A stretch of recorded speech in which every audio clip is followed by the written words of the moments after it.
Judges chapter 21. Now the men of Israel had sworn at Mizpah, "No one of us shall give his daughter in marriage to Benjamin." And the people came to Bethel and sat there till evening before God. And they lifted up their voices and wept bitterly. And they said, "O Lord, the God of Israel, why has this happened in Israel, that today there should be one tribe lacking in Israel?" And the next day the people rose early and offered burnt offerings and peace offerings. And the people of Israel said, "Which of all the tribes of Israel did not come up in the assembly to the Lord?" For they had taken a great oath concerning him, who did not come up to the Lord to Mizpah, saying, "He shall surely be put to death." And the people of Israel had compassion for Benjamin their brother, and said, "One tribe is cut off from Israel this day. What shall we do for wives for those who are left, since we have sworn by the Lord that we will not give them any of our daughters for wives?" And they said, "What one is there of the tribes of Israel that did not come up to the Lord to Mizpah?" And behold, no one had come to the camp from Jabesh-Gilead to the assembly. For when the people were mustered, behold, not one of the inhabitants of Jabesh-Gilead was there. So the congregation sent 12,000 of their bravest men there, and commanded them, "Go and strike the inhabitants of Jabesh-Gilead with the edge of the sword, also the women and the little ones. Shall do. Every male and every woman that has lain with a male you shall devote to destruction." And they found among the inhabitants of Jabesh-Gilead 400 young virgins who had not known a man by laying with him. And they brought them to the camp at Shiloh, which is the land of Canaan. Then the whole congregation sent word to the people of Benjamin who were at the rock of Rimmon, and proclaimed peace to them. And Benjamin returned at that time. And they gave them the women whom they had saved alive of the women of Jabesh-Gilead, but they were not enough for them. And the people had compassion on Benjamin, because the Lord had made a breach in the tribes of Israel. Then the elders of the congregation said, "What shall we do for the wives of those who are left, the women who are destroyed out of Benjamin?" And they said, "There must be an inheritance for the survivors of Benjamin, that a tribe not be blotted out from Israel. Yet we cannot give them wives from our daughters. For the people of Israel had sworn, 'Cursed be he who gives a wife to Benjamin.' So they said, 'Behold, there is a yearly feast of the Lord at Shiloh, which is north of Bethel, on the east of the highway that goes up from Bethel to Shechem, and south of Lebanah.' And they commanded the people of Benjamin, saying, 'Go and lie in ambush in the vineyards, and watch. If the daughters of Shiloh come out to dance in the dances, then come out of the vineyards and snatch each man his wife from the daughters of Shiloh, and go to the land of Benjamin. And when their fathers or their brothers come to complain to us, we will say to them, Grant them graciously to us, because we did not take for each man of them his wife in battle. Neither did you give them to them, else you would now be guilty.' And the people of Benjamin did so, and took their wives, according to their number, from the dancers whom they carried off. Then they went and returned to their inheritance, and rebuilt the towns, and lived in them. And the people of Israel departed from there at that time, every man to his tribe and family. And they went out from there, every man to his inheritance. In those days there was no king in Israel. Everyone did what was right in his own eyes." Ruth chapter 1. In the days when the judges ruled, there was a female in the land. And a man of Bethlehem in Judah went to sojourn in the country of Moab, he and his wife and his 2 sons. The name of the man was Elimelech, and the name of his wife Naomi. And the name of his 2 sons were Mahlon and Chilion. They were Ephrathites from Bethlehem in Judah. They went into the country of Moab and remained there. But Elimelech, the husband of Naomi, died, and she was left with her 2 sons. These took Moabite wives. The names of one was Orpah, and the name of the other Ruth. They lived there about 10 years, and both Mahlon and Chilion died, so that the woman was left there without her 2 sons and her husband. Then she arose with her daughters-in-law to return to the country of Moab, for she had heard in the fields of Moab that the Lord had visited his people and given them food. So she set out from the place where she was with her 2 daughters-in-law, and they went on the way to return to the land of Judah. But Naomi said to her 2 daughters-in-law, "Go, return each of you to her mother's house." May the Lord deal kindly with you, as you have dealt with the dead and with me. The Lord grants that you may find rest, each of you in the house of her husband." Then she kissed them, and they lifted up their voices and wept. And they said to her, "No, we will return with you to your people." But Naomi said, "Turn back, my daughters. Why will you go with me? Have I yet sons in my womb that may become your husbands? Turn back, my daughters. Go your way, for I am too old to have a husband. If I should say, 'I have hope,' even if I should have a husband this night and should bear sons, would you therefore wait till they were grown? Would you therefore refrain from marrying? No, my daughters, for that is exceedingly bitter to me for your sake, that the hand of the Lord has gone out against me." And they lifted up their voices and wept again. And Orpah kissed her mother-in-law, but Ruth clung to her. And she said, "See, your sister-in-law has gone back to her people and to her gods. Return after your sister-in-law." But Ruth said, "Do not urge me to leave you or to return from following you. For where you go, I will go, and where you lodge, I will lodge. Your people should be my people, and your God my God. Where you die, I will die, and there will I be buried.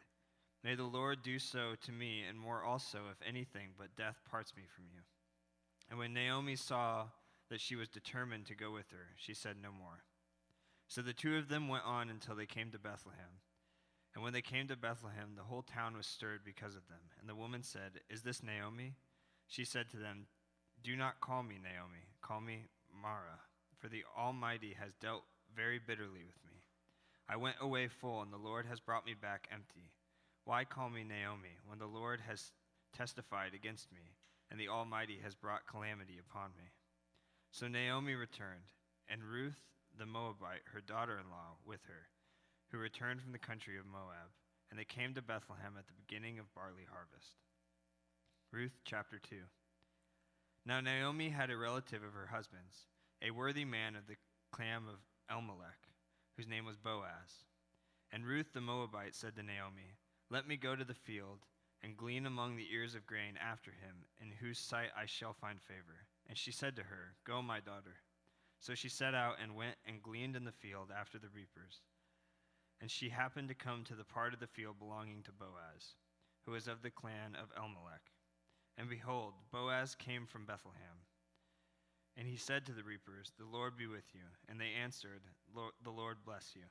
Then Boaz said to his young man who was in charge of the reapers, "Whose young woman is this?"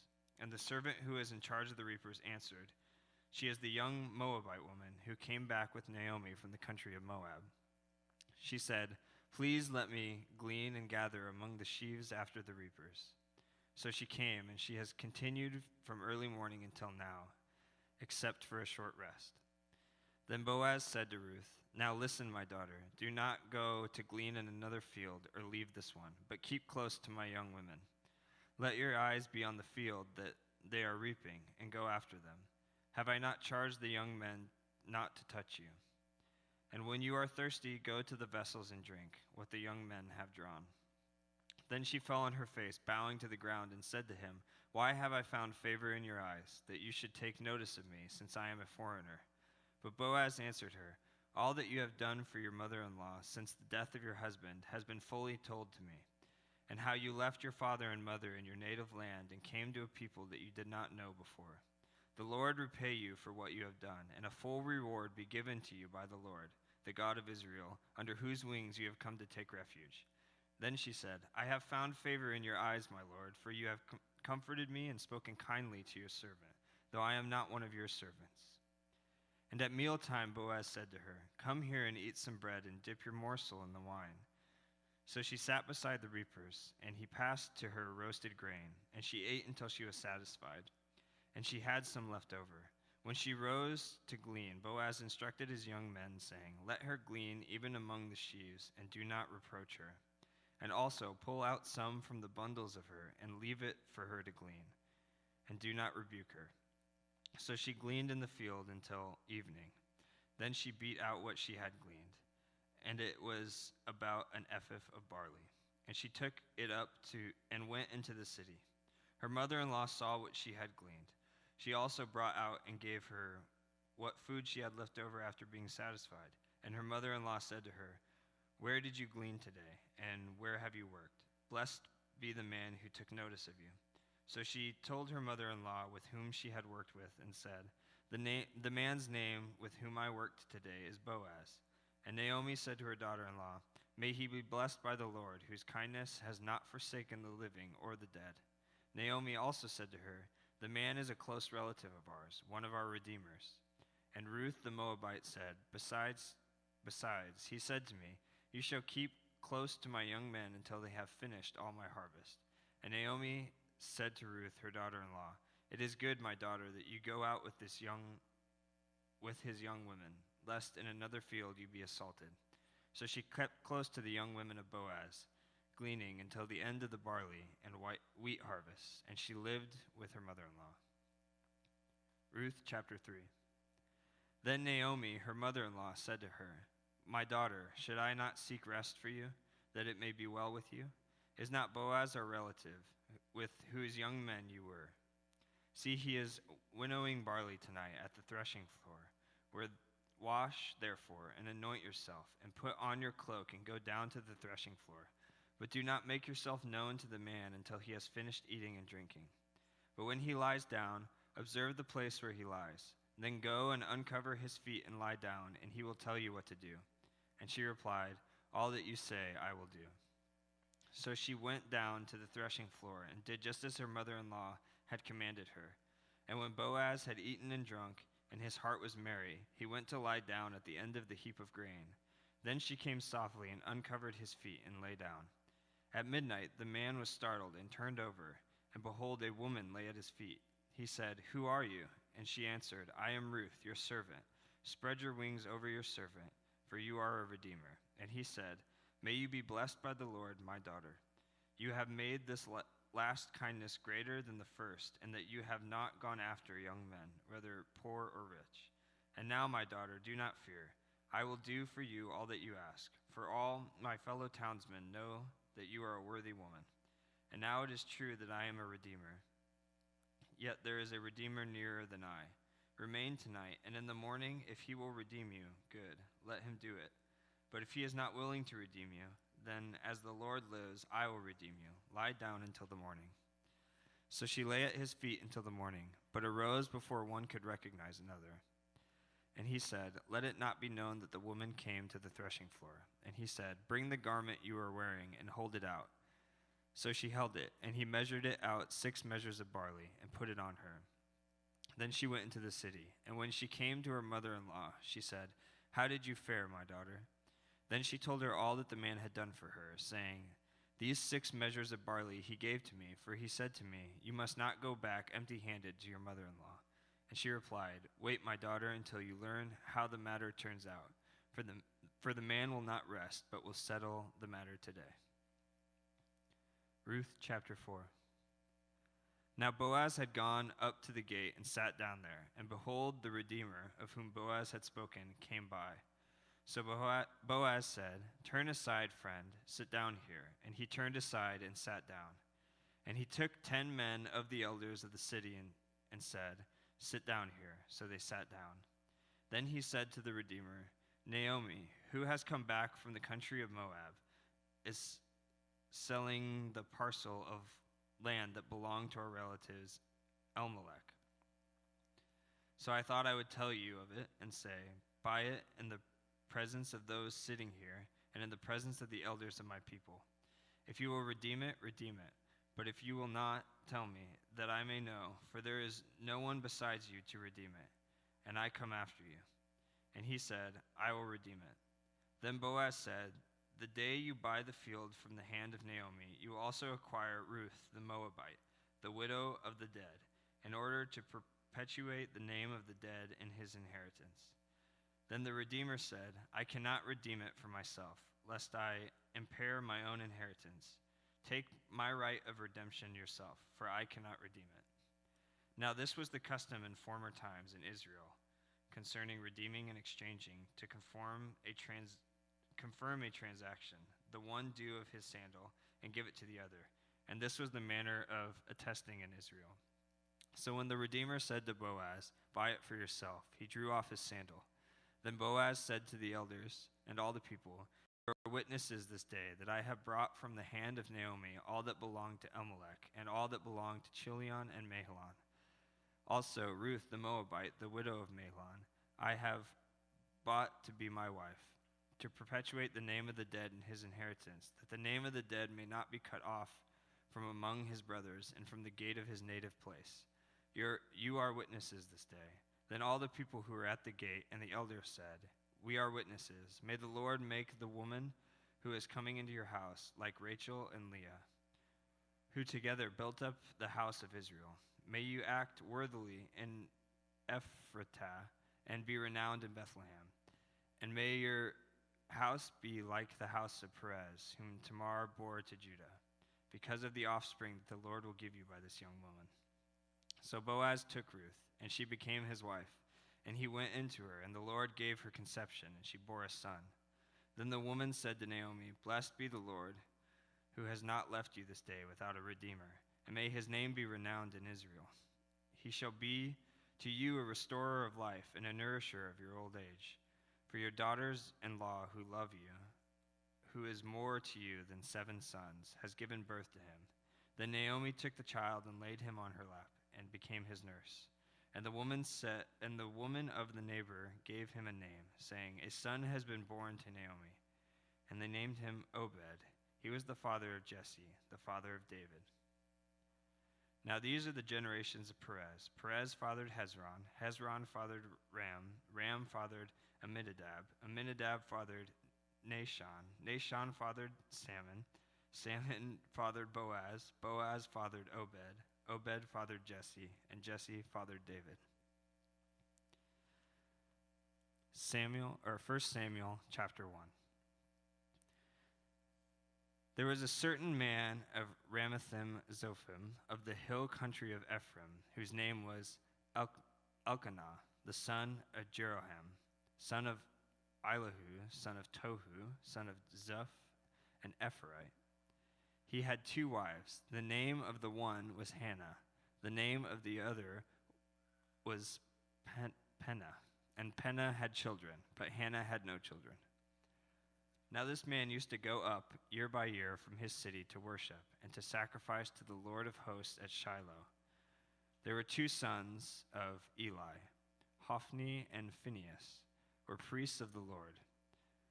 On the day that Elkanah sacrificed, he would give portions to Peninnah his wife, and to all her sons and daughters. But to Hannah he gave a double portion, because he loved her though the Lord had closed her womb.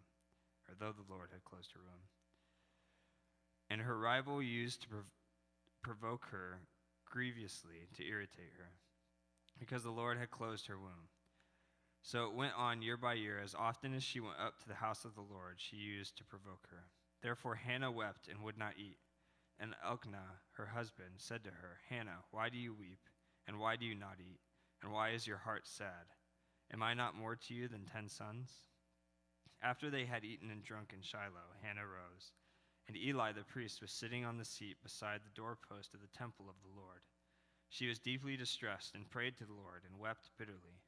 And she vowed a vow and said, O Lord of hosts, if you will indeed look on the affliction of your servant and remember me, and not forgive your servant, but will give your servant a son, then I will give him to the Lord all the days of his life, and no razor shall touch his head.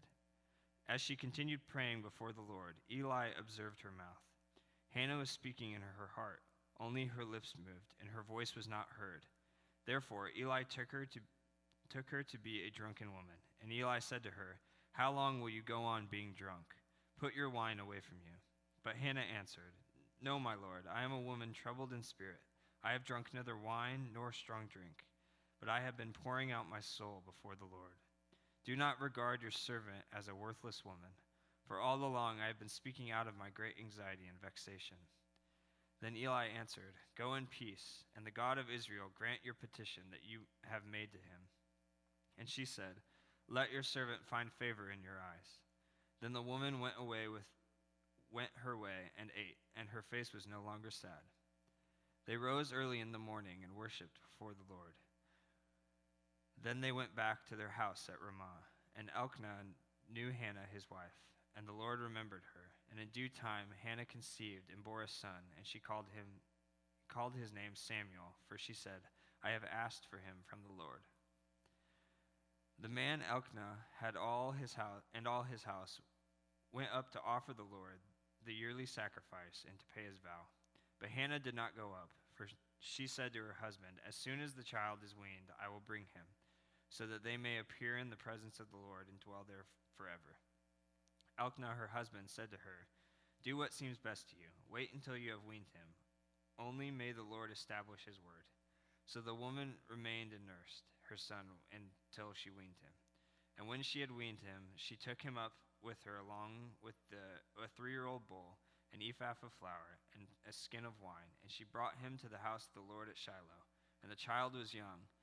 Then they slaughtered the bull, and they brought the child to Eli. And she said, O my Lord, as you live, my Lord, I am the woman who is standing here in your presence, praying to the Lord. For this child I prayed, and the Lord has granted me my petition that I made to him. Therefore I have lent him to the Lord. As long as he lives, he is lent to the Lord. And he worshipped the Lord there. 1 Samuel chapter 2. And Hannah prayed and said, My heart exalts in the Lord.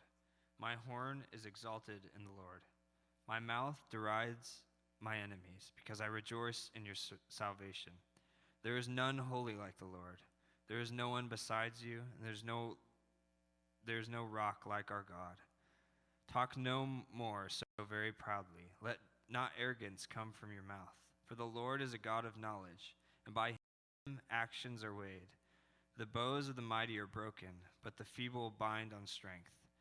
Those who are full have hired themselves out for bread, but those who are hungry have ceased to hunger.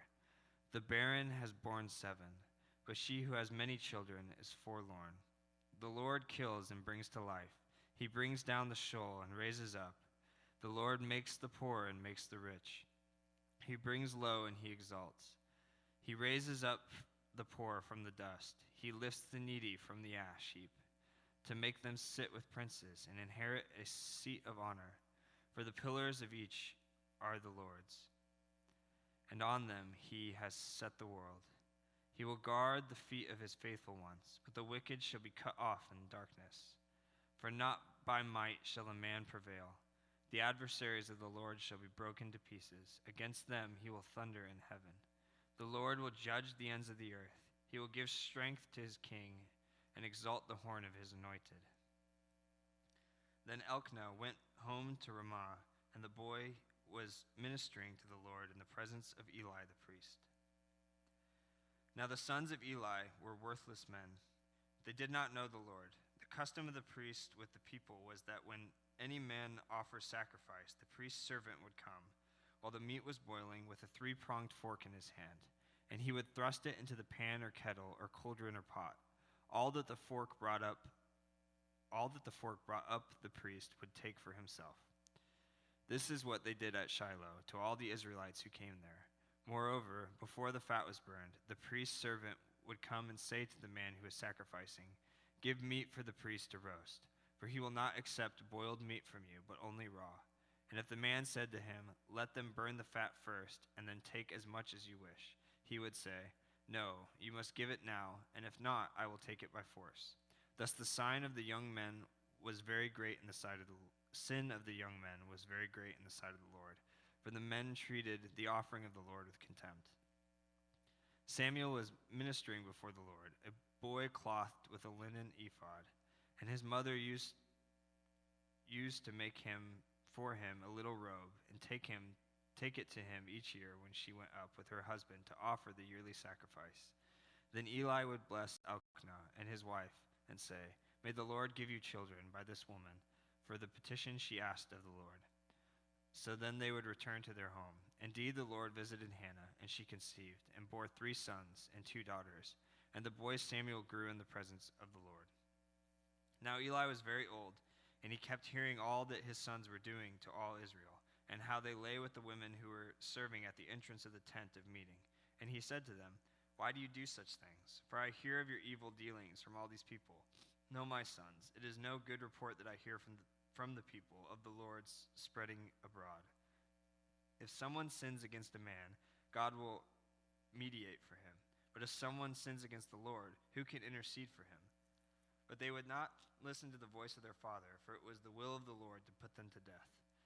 Now the boy Samuel continued to grow both in stature and in favor with the Lord, and also with man.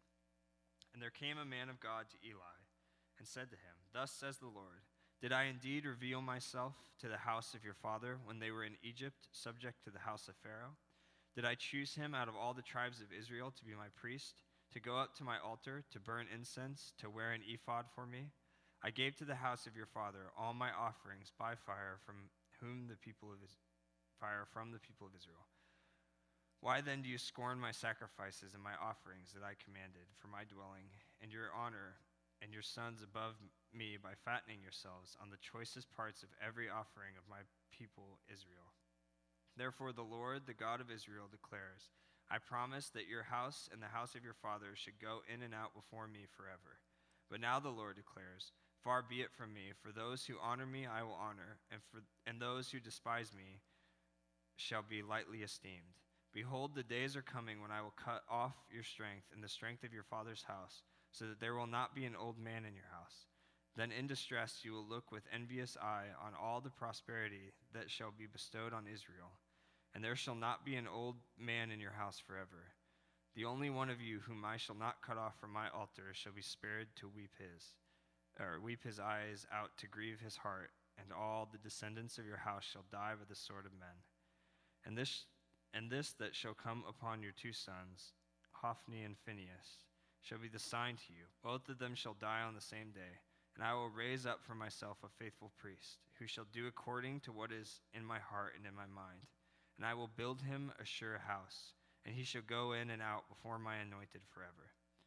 And everyone who is left in your house shall come to implore him for a piece of silver or a loaf of bread, and shall say, please put me in one of the priest's place, that I may eat a morsel of bread. 1 Samuel chapter 3. Now the boy Samuel was ministering to the Lord in the presence of Eli, and the word of the Lord was rare in those days. There was no frequent vision. At that time, Eli, whose eyesight had begun to grow dim so that he could not see, was lying down in his own place. The lamp of God had not yet gone out, and Samuel was lying down in the temple of the Lord, where the ark of God was. Then the Lord called to Samuel, and he said, Here I am, and ran to Eli and said, Here I am, for you called me. But he said, I did not call. Lie down again. So he went and lay down. And the Lord called again, Samuel. And Samuel arose and went to Eli and said, Here I am, for you called me. But he said, I did not call, my son. Lie down again. Now Samuel did not yet know the Lord, and the word of the Lord had not yet been revealed to him. And the Lord called Samuel again the third time, and he arose and went to Eli and said, Here I am, for you called me. Then Eli perceived that the Lord was calling the boy. Therefore Eli said to Samuel, Go, lie down, and if he calls you, you shall say, Speak, Lord, for your servant hears. So Samuel went and lay down in his place. And the Lord came and stood, calling as the other times, Samuel, Samuel. And Samuel said, Speak, for your servant hears. Then the Lord said to Samuel, Behold, I am about to do a thing in Israel at which the two ears of everyone who hears it will tingle. On that day I will fulfill against Eli all that I have spoken concerning his house from the beginning to end. And I declare to him that I am about to punish his house forever for the iniquity that he knew, because his sons were blaspheming God, and he did not restrain them. Therefore I swear to the house of Eli that the iniquity of Eli's house shall not be atoned for by sacrifice or offering forever.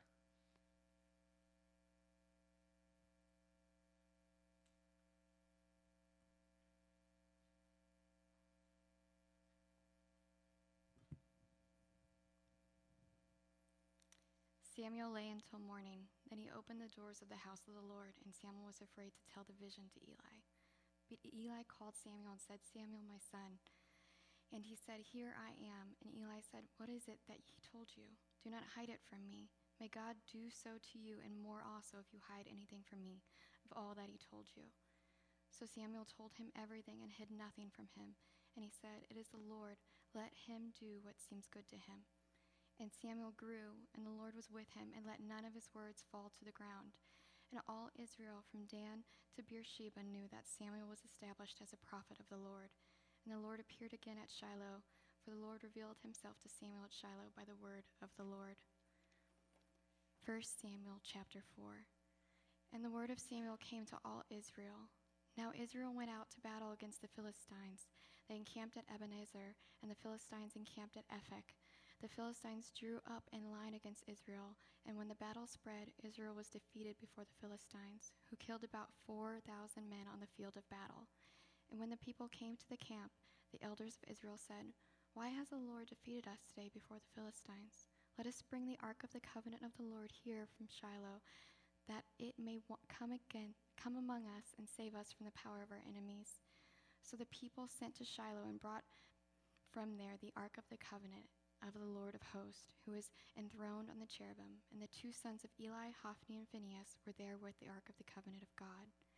As soon as the ark of the covenant of the Lord came into the camp, all Israel gave a mighty shout, so that the earth resounded. And when the Philistines heard the noise of the shouting, they said, "What does this great shouting in the camp of the Hebrews mean?"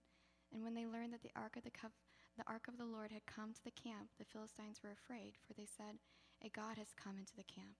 And they said, "Woe to us, for nothing like this has happened before. Woe to us! Who can deliver us from the power of these mighty gods?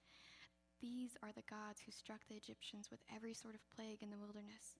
Take courage and be men, O Philistines, lest you become slaves to the Hebrews as they have been to you.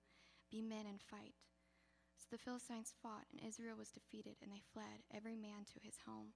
And there was a very great slaughter, for 30,000 foot soldiers of Israel fell, and the ark of God was captured, and the two sons of Eli, Hophni and Phinehas, died. A man of Benjamin ran from the battle line and came to Shiloh the same day, with his clothes torn and with dirt on his head. When he arrived, Eli was sitting on his seat by the road watching, for his heart trembled for the ark of the God.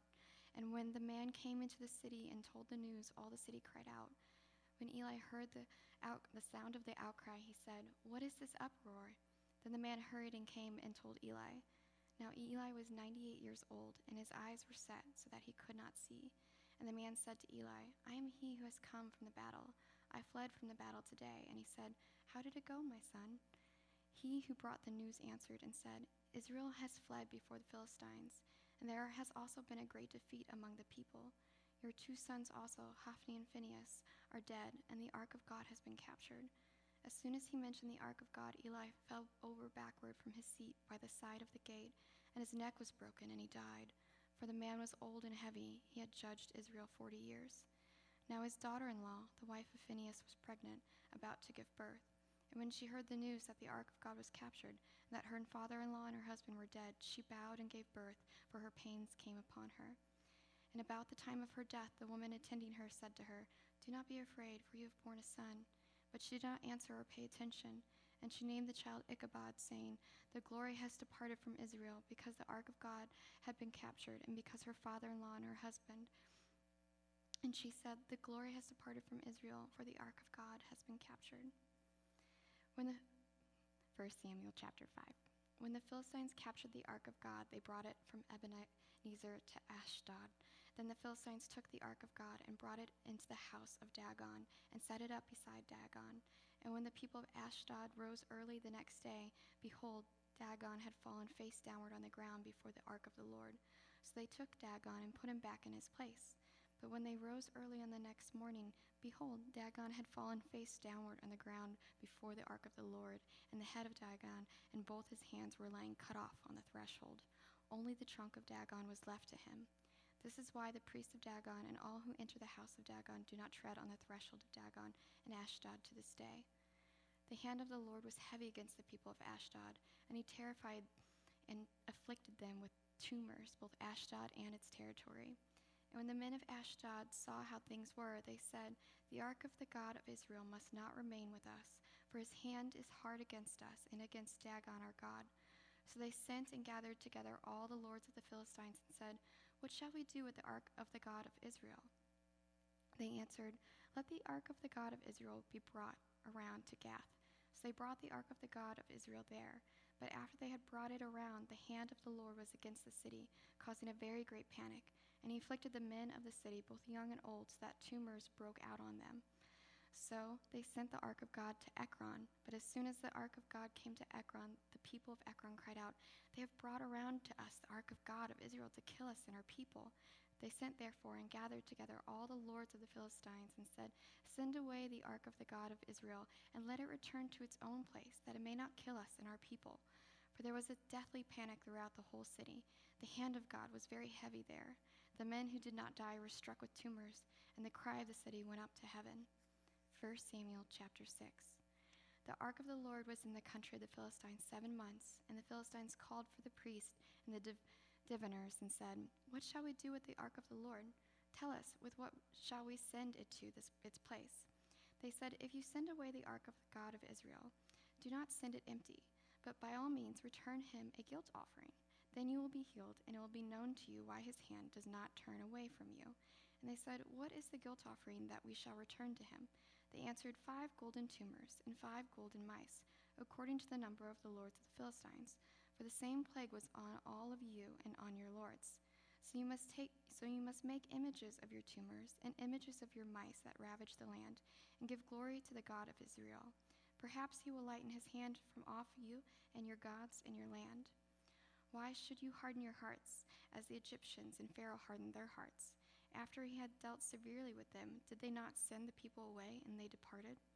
Now then, take and prepare a new cart and 2 milk cows on which there has never come a yoke, and yoke the cows to the cart, but take their calves home away from them. And take the ark of the Lord and place it on the cart, and put in a box at its side the figures of gold, which you are returning to him as a guilt offering. Then send it off and let it go its way, and watch. If it goes up on the way to its own land, to Bethshemesh, then it is he who has done us this great harm. But if not, then we shall know that it is not his hand that struck us. It happened to us by coincidence. The men did so, and took 2 milk cows, and yoked them to the cart, and shut up their calves at home. And they put the ark of the Lord on the cart, and the box with the golden mice, and the images of their tumors. And the cows went straight in the direction of Bethshemesh along one highway, lowing as they went. They turned neither to the right nor to the left, and the lords of the Philistines went after them as far as the border of Bethshemesh. Now the people of Bethshemesh were reaping their wheat harvest in the valley, and when they lifted up their eyes and saw the ark, they rejoiced to see it. The cart came into the field of Joshua of Bethshemesh and stopped there. A great stone was there, and they split up the wood of the cart and offered the cows as a burnt offering to the Lord. And the Levites took down the ark of the Lord and the box that was beside it, in which were the golden figures, and set them upon the great stone. And the men of Bethshemesh offered burnt offerings and sacrificed sacrifices on that day to the Lord. And when the 5 lords of the Philistines saw it, they returned that day to Ekron. These are the golden tumors that the Philistines returned as a guilt offering to the Lord: 1 for Ashdod, 1 for Gaza, 1 for Ashkelon, 1 for Gath, 1 for Ekron. And the golden mice, according to the number of all the cities of the Philistines belonging to the 5 lords, both fortified cities and unwalled villages.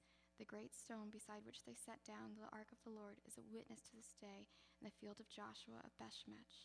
And he struck some of the men of Bethshemesh because they looked upon the ark of the Lord. He struck 70 men of them, and the people mourned because the Lord had struck the people with a great blow. Then the men of Bethshemesh said, "Who is able to stand before the Lord, this holy God? And to whom shall we go up away from us?" So they sent messages to the inhabitants of Kiriath-Jearim, saying, "The Philistines have returned to the ark of the Lord. Come down and take it up to you." 1 Samuel chapter 7. And the men of Kiriath-Jearim came and took up the ark of the Lord and brought it to the house of Abinadab on the hill, and they consecrated his son Eleazar to have charge of the ark of the Lord. From the day that the ark was lodged at Kiriath-Jearim, a long time passed, some 20 years, and all the house of Israel lamented after the Lord. And Samuel said to all the house of Israel, "If you are returning to the Lord with all your heart, then put away the foreign gods and the Ashtaroth from among you, and direct your heart to the Lord, and serve him only, and he will deliver you out of the hand of the Philistines." So the people of Israel put away the Baals and the Ashtaroth, and they served the Lord only. Then Samuel said, "Gather all Israel at Mizpah, and I will pray to the Lord for you." So they gathered at Mizpah, and drew water, and poured it out before the Lord, and fasted on that day, and said there, "We have sinned against the Lord." And Samuel judged the people of Israel at Mizpah. Now when the Philistines heard that the people of Israel had gathered at Mizpah, the lords of the Philistines went up against Israel. And when the people of Israel heard of it, they were afraid of the Philistines. And the people of Israel said to Samuel, "Do not cease to cry out to the Lord our God for us, that he may save us from the hand of the Philistines." So Samuel took a nursing lamb and offered it as a whole burnt offering to the Lord. And Samuel cried out to the Lord for Israel, and the Lord answered him. As Samuel was offering up the burnt offering, the Philistines drew near to attack Israel. But the Lord thundered with a mighty sound that day against the Philistines and threw them into confusion, and they were defeated before Israel. And the men of Israel went out from Mizpah and pursued the Philistines and struck them as far as below Bethkar. Then Samuel took a stone and set it up between Mizpah and Shen and called its name Ebenezer, for he said, "Till now the Lord has helped us." So the Philistines were subdued and did not again enter the territory of Israel. And the hand of the Lord was against the Philistines all the days of Samuel. The cities that the Philistines had taken from Israel were restored to Israel, from Ekron to Gath, and Israel delivered their territory from the hand of the Philistines. There was peace also between Israel and the Amorites. Samuel judged Israel all the days of his life, and he went on a circuit year by year to Bethel, Gilgal, and Mizpah, and he judged Israel in all these places. Then he would return to Ramah, for his home was there, and there also he judged Israel, and he built there an altar to the Lord. 1 Samuel chapter 8. When Samuel became old, he made his sons judges over Israel. The name of his firstborn son was Joel, and the name of his second, Abijah. They were judges in Beersheba, yet his sons did not walk in his ways, but turned aside after gain. They took bribes and perverted justice. Then all the elders of Israel gathered together and came to Samuel at Ramah and said to him, "Behold, you are old, and your sons do not walk in your ways. Now appoint for us a king to judge us like all the nations." But the thing displeased Samuel when they said, "Give us a king to judge us." And Samuel prayed to the Lord, and the Lord said to Samuel, "Obey the voice of the people in all that they say to you, for they have not rejected you, but they have rejected me from being king over them. According to all the deeds that they have done from the day I brought them out of Egypt even to this day, forsaking me and serving other gods, so they are also doing to you. Now then, obey their voice. Only you shall solemnly warn them and show them the ways of the king who shall reign over them." So Samuel told all the words of the Lord to the people who were asking for a king from him. He said, "These will be the ways of the king who will reign over you. He will take your sons and appoint them to his chariots, and to be his horsemen, and to run before his chariots. And he will appoint for himself commanders of thousands and commanders of 50s, and some to plow his ground and to reap his harvest, and to make his implements of war and the equipment of his chariots. He will take your daughters to be perfumers and cooks and bakers. He will take the best of your fields and vineyards and olive orchards and give them to his servants. He will take the 10th of your grain and of your vineyards and give it to his officers and to his servants. He will take your male servants and female servants and the best of your young men and your donkeys and put them to his work. He will take the 10th of your flocks, and you shall be his slaves. And in that day you will cry out because of your king, whom you have chosen for yourselves, but the Lord will not answer you in that day." But the people refused to obey the voice of Samuel, and they said, "No, but there shall be a king over us, that we also may be like all the nations, and that our king may judge us and go out before us and fight our battles." And when Samuel had heard all the words of the people, he repeated them in the ears of the Lord. And the Lord said to Samuel, "Obey their voice and make them a king." Samuel then said to the men of Israel, "Go, every man to his city." 1 Samuel chapter 9. There was a man of Benjamin whose name was Kish, the son of Abiel, son of Zerar, son of Becharath, son of Aphiah, a Benjamite, a man of wealth. And he had a son whose name was Saul, a handsome young man. There was not a man among the people of Israel more handsome than he, for from his shoulders upward he was taller than any of the people. Now the donkeys of Kish, Saul's father, were lost. So Kish said to Saul his son, "Take one of the young men with you, and arise, go and look for the donkeys." And he passed through the hill country of Ephraim, and passed through the land of Shalishah, but they did not find them, and they passed through the land of Shalom, but they were not there. Then they passed through the land of Benjamin, but did not find them. When they came to the land of Zeph, Saul said to his servant who was with him, "Come, let us go back, lest my father cease to care about the donkeys and become anxious about us." But he said to him, "Behold, there is a man of God in this city, and he is a man who is held in honor. All that he says comes true. So now let us go there. Perhaps he can tell us the way we should go." Then Saul said to his servant, "But if we go, what can we bring the man?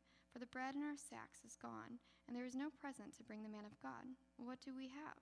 The servant answered Saul again, "Here, I have with me a quarter of a shekel of silver, and I will give it to the man of God to tell us our way."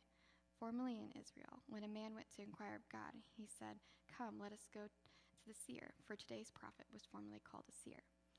And Samuel said to his servant, "Well said, come, let us go." So they went to the city where the man of God was. As they went up to the hill to the city, they met the young women coming out to draw water, and said to them, "Is the seer here?" They answered, "He is. Behold, he is just ahead of you. Hurry. He has come just now to the city, because the people have a sacrifice today on the high place. As soon as you enter the city, you will find him before he goes up to the high place to eat. For the people will not eat till he comes, since he must bless the sacrifice. Afterward, those who are invited will eat. Now go up, for you will meet him immediately." So they went up to the city. As they were entering the city, they saw Samuel coming out toward them on his way up to the high place. Now the day before Samuel came, the Lord had revealed to Samuel, "Tomorrow, about this time, I will send to you a man from the land of Benjamin, and you shall anoint him to be prince over my people Israel. He shall save my people from the hand of the Philistines, for I have seen my people, because their cry has come to me." When Samuel saw Saul, the Lord told him, "Here is the man of whom I spoke to you. It is who shall restrain my people." Then Saul approached Samuel in the gate and said, "Tell me, where is the house of the seer?" Samuel answered Saul, "I am the seer. Go up before me to the high place, for today you shall eat with me, and in the morning I will let you go, and will tell you all that is on your mind.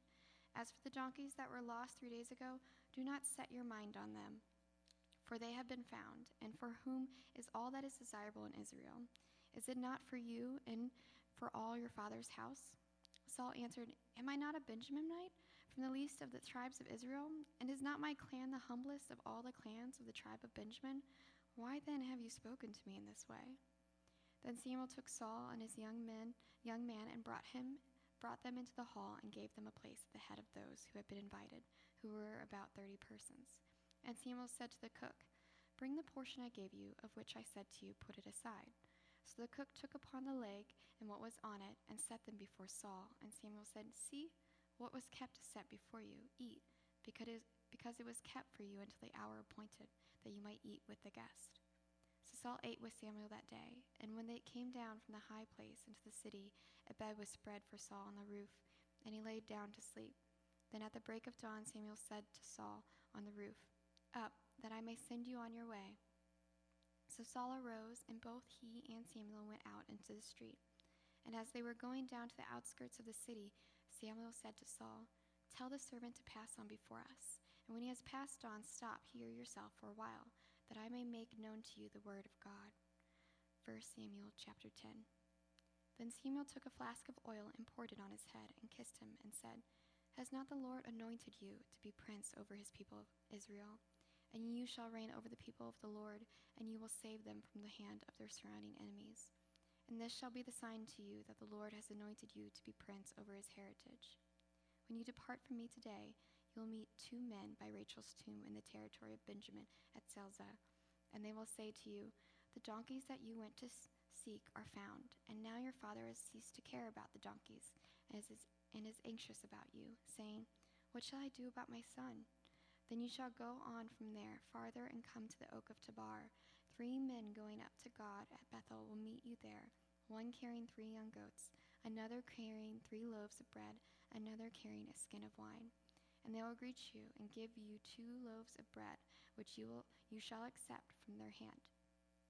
After that you shall come to Gibeath Elohim, where there is a garrison of the Philistines. And there, as soon as you come to the city, you will meet a group of prophets coming down from the high place, with harp, tambourine, flute, and lyre before them, prophesying.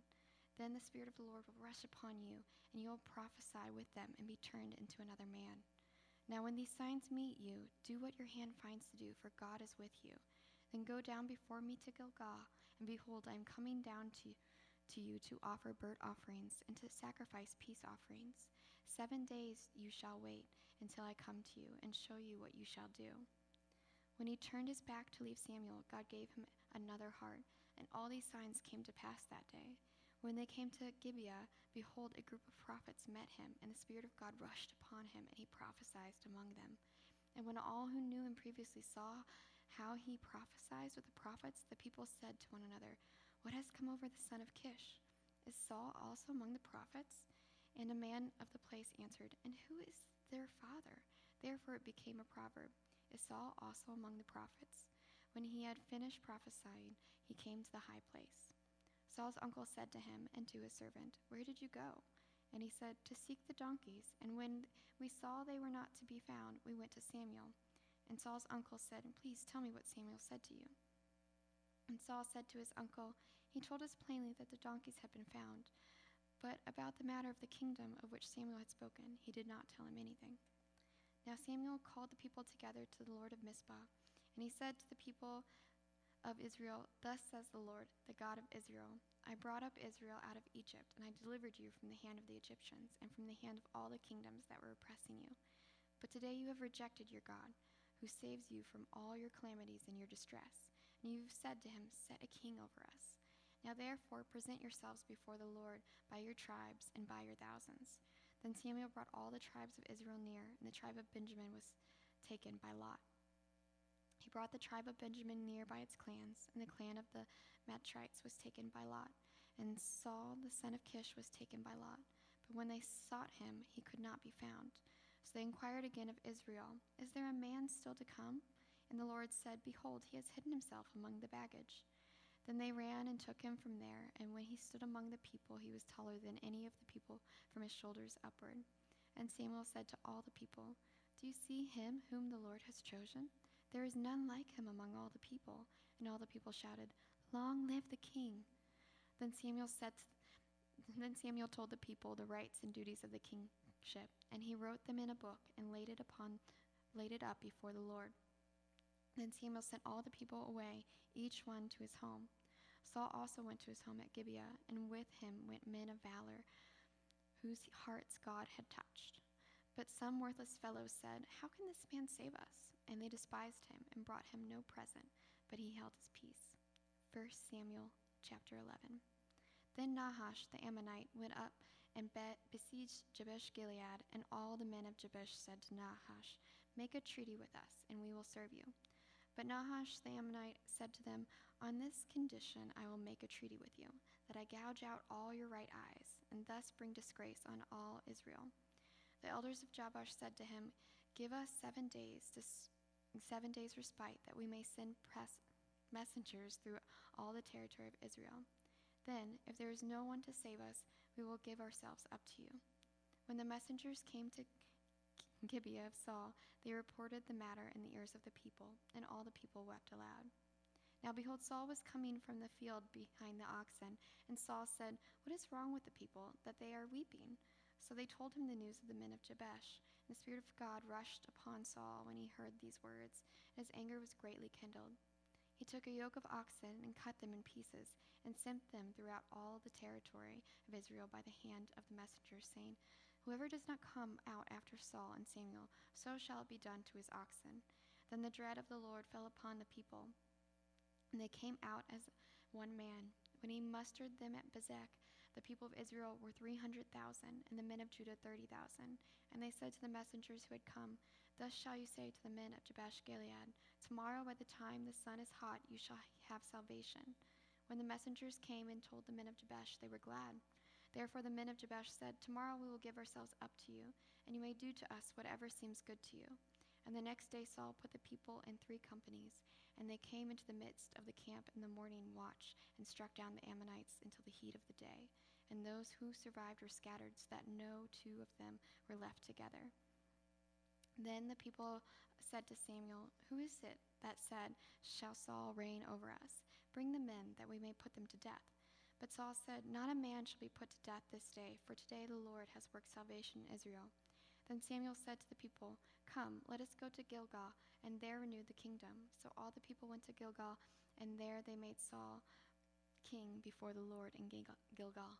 There they sacrificed peace offerings before the Lord, and there Saul and all the men of Israel rejoiced greatly. 1 Samuel chapter 12. And Samuel said to all Israel, "Behold, I have obeyed your voice in all that you have said to me, and I have made a king over you. And now, behold, the king walks before you, and I am old and gray, and behold, my sons are with you. I have walked before you from my youth until this day. Here I am. Testify against me before the Lord and before his anointed. Whose ox have I taken? Or whose donkey have I taken? Or whom have I defrauded? Whom have I oppressed? Or from whose hand have I taken a bribe to blind my eyes with it? Testify against me, and I will restore it to you." They said, "You have not defrauded us, or oppressed us, or taken anything from any man's hand." And he said to them, "The Lord is witness against you, and his anointed is witness this day, that you have not found anything in my hand." And they said, "He is witness." And Samuel said to the people, "The Lord is witness, who appointed Moses and Aaron, and brought your fathers up out of the land of Egypt. Now therefore stand still, that I may plead with you before the Lord concerning all the righteous deeds of the Lord that he performed for you and for your fathers. When Jacob went into Egypt, and the Egyptians oppressed them, then your fathers cried out to the Lord, and the Lord sent Moses and Aaron, who brought your fathers out of Egypt, and made them dwell in this place. But they forgot the Lord their God, and he sold them into the hand of Sisera, commander of the army of Hazar, and into the hand of the Philistines, and into the hand of the king of Moab. And they fought against them, and they cried out to the Lord and said, "We have sinned because we have forsaken the Lord, and have served the Baals and the Ashtaroth. But now deliver us out of the hand of our enemies, that we may serve you." And the Lord sent Jerubbaal and Barak and Jephthah and Samuel, and delivered you out of the hand of your enemies on every side, and you lived in safety. And when you saw that Nahash, the king of Ammonites, came against you, you said to them, "No, but a king shall reign over us, when the Lord your God was your king. And now behold, the king whom you have chosen, for whom you have asked, behold, the Lord has set a king over you. If you will fear the Lord and serve him, and obey his voice, and not rebel against the commandment of the Lord, and if both you and the king who reigns over you will follow the Lord your God, it will be well. But if you will not obey the voice of the Lord, but rebel against the commandment of the Lord, then the hand of the Lord will be against you and your king. Now therefore stand still, and see this great thing that the Lord will do before your eyes. Is it not wheat harvest day? I will call upon the Lord, that he may send thunder and rain, and you shall know and see that your wickedness is great, which you have done in the sight of the Lord, and asking for yourselves a king. So Samuel called upon the Lord, and the Lord sent thunder and rain that day, and all the people greatly feared the Lord and Samuel. And all the people said to Samuel, "Pray for your servants to the Lord your God, that we may not die, for we've added to all our sins this evil, to ask for ourselves a king." And Samuel said to the people, "Do not be afraid. You have done all this evil, yet do not run aside from following the Lord, but serve the Lord with all your heart. Do not turn aside from empty things that cannot profit or deliver, for they are empty. For the Lord will not forsake his people, for his great name's sake, because it has pleased the Lord to make you a people for himself. Moreover, as for me, far be it from me that I should sin against the Lord by ceasing to pray for you. And I will instruct you in the good and the right way. Only fear the Lord and serve him faithfully with all your heart, for consider what great things he has done for you. But if you still do wickedly, you shall be swept away, both you and your king." 1 Samuel chapter 13. Saul lived for 1 year, and then became king. And when he had reigned for 2 years over Israel, Saul chose 3,000 men of Israel. 2,000 were with Saul in Michmash, in the hill country of Bethel, and 1,000 were with Jonathan in Gibeah of Benjamin. The rest of the people he sent home, every man to his tent. Jonathan defeated the garrison of the Philistines that was at Geba, and the Philistines heard of it. And Saul blew the trumpet throughout all the land, saying, "Let the Hebrews hear." And all Israel heard it that said that Saul had defeated the garrison of the Philistines, and also that Israel had become a stench to the Philistines. And the people were called out to join Saul at Gilgal. And the Philistines mustered to fight with Israel 30,000 chariots and 6,000 horsemen, and troops like the sand on the seashore in multitude. They came up and encamped in Michmash to the east of Bethaven. When the men of Israel saw that they were in trouble, for the people were hard pressed, the people hid themselves in caves and in holes and in rocks and in tombs and in cisterns. And some Hebrews crossed the fords of the Jordan to the land of Gad and Gilead. Saul was still at Gilgal, and all the people followed him trembling.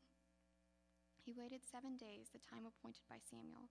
But Samuel did not come to Gilgal, and the people were scattering from him. So Saul said, "Bring the burnt offering here to me, and the peace offerings." And he offered the burnt offering. As soon as he had finished offering the burnt offering, behold, Samuel came. And Saul went out to meet him and greet him. Samuel said, "What have you done?" And Saul said, "When I saw that the people were scattering from me, and that you did not come within the days appointed, and that the Philistines had mustered at Michmash, I said, 'Now the Philistines will come down against me at Gilgal, and I have not sought the favor of the Lord.' So I forced myself and offered the burnt offering." And Samuel said to Saul, "You have done foolishly. You have not kept the command of the Lord your God, with which he commanded you. For then the Lord would have established your kingdom over Israel forever. But now your kingdom shall not continue. The Lord has sought out a man after his own heart, and the Lord has commanded him to be prince over his people, because you have not kept what the Lord commanded you." And Samuel arose and went up from Gilgal. The rest of the people went up after Saul to meet the army. They went up from Gilgal to Gibeah of Benjamin. And Saul numbered the people who were present with him, about 600 men. And Saul and Jonathan his son and the people who were present with them stayed in Gibeah of Benjamin, but the Philistines encamped in Michmash. And raiders came out of the camp of the Philistines in 3 companies. One company turned toward Ophrah to the land of Shaul, another company turned toward Beth-horon, and another company turned toward the border that looks down on the valley of Zebulun toward the wilderness. Now there was no blacksmith to be found throughout all the land of Israel, for the Philistines said, "Lest the Hebrews make themselves swords or spears." But every one of the Israelites went down to the Philistines to sharpen his plowshare, his mattock, his axe, or his sickle. And the charge was 2/3 of a shekel for the plowshares and for the mattocks, and 1/3 of a shekel for the sharpening of the axes, and for setting the goads. So on the day of the battle there was neither sword nor spear found in the hand of any of the people with Saul and Jonathan, but Saul and Jonathan his son had them, and the garrison of the Philistines went out to the pass of Michmash. 1 Samuel chapter 14. One day Jonathan, the son of Saul, said to the young man who carried his armor, "Come, let us go over to the Philistines' garrison on the other side." But he did not tell his father. Saul was staying in the outskirts of Gibeah in the pomegranate cave at Migron. The people who were with him, who were about 600, including Ahijah, the son of Ahitub, Ichabod's brother, son of Phinehas, son of Eli, the priest of the Lord in Shiloh, wearing an ephod, and the people did not know that Jonathan had gone. Within the passes by which Jonathan sought to go over to the Philistine garrison, there was a rocky crag on the one side and a rocky crag on the other side. The name of the one was Bozez, and the name of the other Seneh. The crag rose on the north in front of Michmash, and the other on the south in front of Gibeah. Jonathan said to the young man who carried his armor, "Come, let us go over to the garrison of these uncircumcised. It may be that the Lord will work for us, for nothing can hinder the Lord from saving by many or by few." And his armor-bearer said to him, "Do all that is in your heart. Do as you wish. Behold, I am with you, heart and soul." Then Jonathan said, "Behold, we will cross over to the men, and we will show ourselves to them. If they say to us, 'Wait until we have come to you,' then we will stand still in our place, and will not go up to them. But if they say, 'Come up to us,' then we will go up, for the Lord has given them into our hand, and this shall be the sign to us." So both of them showed themselves to the garrison of the Philistines, and the Philistines said, "Look, Hebrews are coming out of the holes where they have hidden themselves." And the men of the garrison hailed Jonathan and his armor-bearer and said, "Come up to us, and we will show you a thing." And Jonathan said to his armor-bearer, "Come up after me, for the Lord has given them into the hand of Israel." Then Jonathan climbed up on his hands and feet, and his armor-bearer after him, and they fell before Jonathan, and his armor-bearer killed them after him. And that first strike which Jonathan and his armor-bearer made killed about 20 men with it, as if it were half a furrow's length in an acre of land. And there was a panic in the camp, in the field, and among all the people.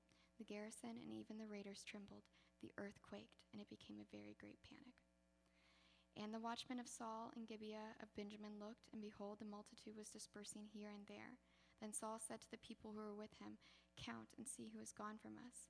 And when they had counted, behold, Jonathan and his armor-bearer were not there. So Saul said to Ahijah, "Bring the ark of God here," for the ark of God went at that time with the people of Israel. Now while Saul was talking to the priests, the tumult in the camp of the Philistines increased more and more.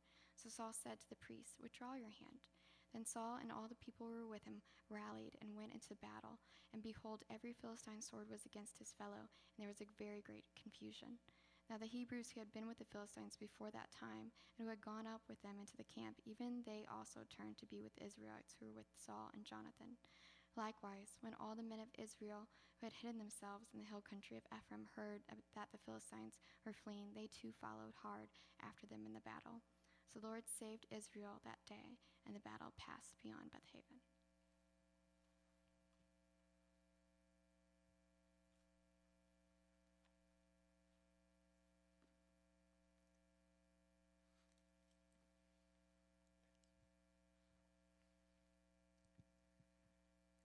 And the men of Israel had been hard pressed that day. So Saul had laid an oath on the people, saying, "Cursed be the man who eats food until it is evening, and I am avenged on my enemies." So none of the people had tasted food. Now when all the people came to the forest, behold, there was honey on the ground. And when the people entered the forest, behold, the honey was dropping. But no one put his hand to his mouth, for the people feared the oath. But Jonathan had not heard his father charge the people with the oath. So he put out the tip of the staff that was in his hand, and dipped it to the honeycomb, and put his hand to his mouth, and his eyes became bright. Then one of the people said, "Your father strictly charged the people with an oath, saying, 'Cursed be the man who eats food this day.' And the people were faint." Then Jonathan said, "My father has troubled the land. See how my eyes have become bright because I tasted a little of this honey. How much better if the people had eaten freely today of the spoils of their enemies that they found. For now the defeat among the Philistines has not been great." They struck down the Philistines that day from Michmash to Ajalon, and the people were very faint. The people pounced on the spoil and took sheep and oxen and calves and slaughtered them on the ground, and the people ate them with the blood. Then they told Saul, "Behold, the people are sinning against the Lord by eating with the blood." And he said, "You have dealt treacherously. Roll a great stone to me here." And Saul said, "Disperse yourself among the people and say to them, 'Let every man bring his ox or his sheep and slaughter them here and eat, and do not sin against the Lord by eating with the blood.'" So every one of the people brought his ox with him that night, and they slaughtered them there. And Saul built an altar to the Lord. It was the first altar that he built to the Lord. Then Saul said, "Let us go down after the Philistines by night and plunder them until the morning light. Let us not leave a man of them." And they said, "Do whatever seems good to you." But the priest said, "Let us draw near to God here." And Saul inquired of God, "Shall I go down after the Philistines? Will you give them into the hand of Israel?" But he did not answer him that day. And Saul said, "Come here, all you leaders of the people, and know and see how this sin has arisen today. For as the Lord lives, who saves Israel, though it be in Jonathan my son, he shall surely die." But there was not a man among all the people who answered him. Then he said to all Israel, "You shall be on one side, and I and Jonathan my son shall be on the other side." And the people said to Saul, "Do what seems good to you." Therefore Saul said, "O Lord God of Israel, why have you not answered your servant this day? If this guilt is in me or Jonathan my son, O Lord God of Israel, give Urim. But if this guilt is in your people Israel, give Thummim." And Jonathan and Saul were taken, but the people escaped. Then Saul said, "Cast a lot between me and my son Jonathan." And Jonathan was taken. Then Saul said to Jonathan, "Tell me what you have done." And Jonathan told him, "I tasted a little honey with a tip of the staff that was in my hand. Here I am, I will die." And Saul said, "God, do so to me and more also. You shall surely die, Jonathan." Then the people said to Saul, "Shall Jonathan die, who has worked this great salvation in Israel? Far from it. As the Lord lives, there shall be not one hair of his head fall to the ground, for he has worked with God this day." So the people ransomed Jonathan so that he did not die. Then Saul went up from pursuing the Philistines, and the Philistines went to their own place. When Saul had taken the kingship over Israel, he fought against all his enemies on every side, against Moab, against the Ammonites, against Edom, against the kings of Sobar, and against the Philistines. Wherever he turned, he routed them. And he did valiantly and struck the Amalekites and delivered Israel out of the hands of those who plundered them. Now the sons of Saul were Jonathan, Ishvi, and Malchishua. And the names of his two daughters were these.